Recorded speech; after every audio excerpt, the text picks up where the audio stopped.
Bonjour et bienvenue à toutes et à tous dans le JT de ce mercredi 14 décembre. Au sommaire, vente de fonds de commerce et distribution exclusive, dépôt de garantie perçu pour une vente immobilière et pour finir, salariés exposés aux facteurs de risque déclarés sur la paye de décembre. C'est parti!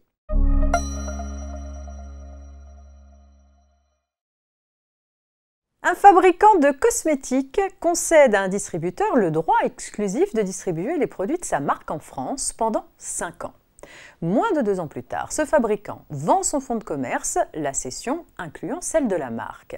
Par la suite, le repreneur du fonds refuse de poursuivre la relation commerciale avec le distributeur. Celui-ci l'assigne en réparation du préjudice causé par ce refus. Pour appuyer sa demande, le distributeur prétend que le contrat de distribution exclusive a nécessairement été transféré au repreneur du fonds, qui est donc tenu de l'exécuter.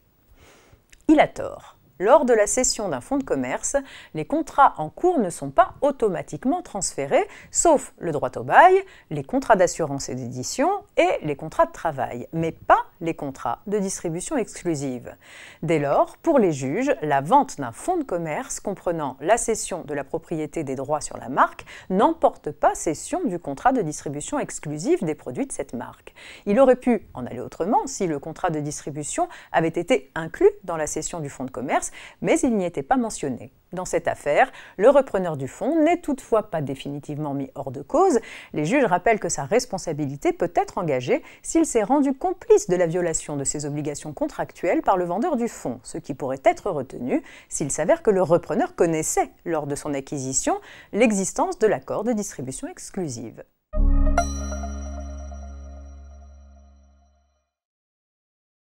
Une société de promotion immobilière conclut avec un client un contrat de réservation portant sur la vente en l'état futur d'achèvement d'un chalet à Chamonix.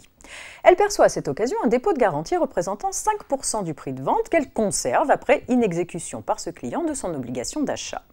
Lors d'un contrôle fiscal, le vérificateur notifie à la société un rappel de TVA, considérant qu'elle aurait dû soumettre cette somme à la TVA. La société fait valoir qu'il s'agit d'une indemnité ayant pour objet de compenser le préjudice qu'elle a subi du fait de l'inexécution du contrat par l'acheteur, comme le stipulent les termes du contrat de réservation. Le litige est porté devant les tribunaux qui donnent raison à l'administration.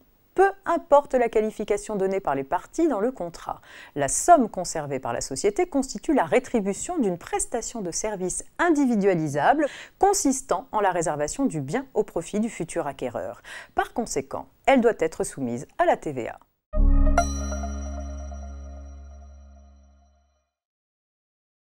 L'assurance maladie rappelle aux employeurs que les salariés exposés à un ou plusieurs facteurs de risque du compte professionnel de prévention et dont le contrat de travail est encore en cours à la fin de l'année civile devront être déclarés au titre de la paye de décembre 2022, soit au plus tard le 5 ou le 15 janvier 2023. Tous les salariés exposés et affiliés au régime général ou agricole sont concernés pourvu qu'ils aient été employés au moins 1 mois. Après évaluation de l'exposition, la déclaration est effectuée via la déclaration sociale nominative. Pour les salariés dont les contrats se sont terminés en cours d'année, l'exposition est déclarée le 5 ou le 15 du mois suivant la fin du contrat. En cas d'erreur, l'employeur peut rectifier sa déclaration via une DSN rectificative jusqu'au 5 ou 15 avril 2023 si la correction est en défaveur du salarié, ou jusqu'au 31 décembre 2025 si la modification est favorable aux salariés. C'est la fin de cette édition, je vous souhaite une très agréable journée, à demain.